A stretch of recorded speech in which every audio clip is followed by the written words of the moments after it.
My next question I would like to ask you is, what is the hardest part of being an entrepreneur?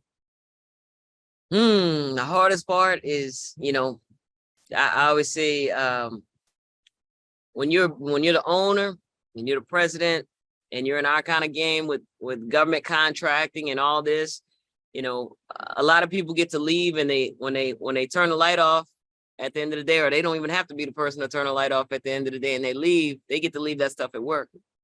They get to leave whatever that is at work. When you're an entrepreneur, you're an owner, it is with you 24/7. It is with you 24/7. You eat, breathe, and sleep everything that's going on in that business.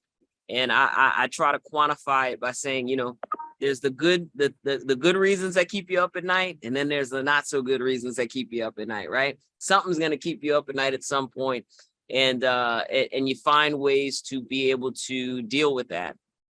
But the fact that we as business owners, we build the paycheck. Other people collect the check, we build the check, whether we get it or not. We're making sure that our people are having what they need, the tools to do their job. The buck stops with us.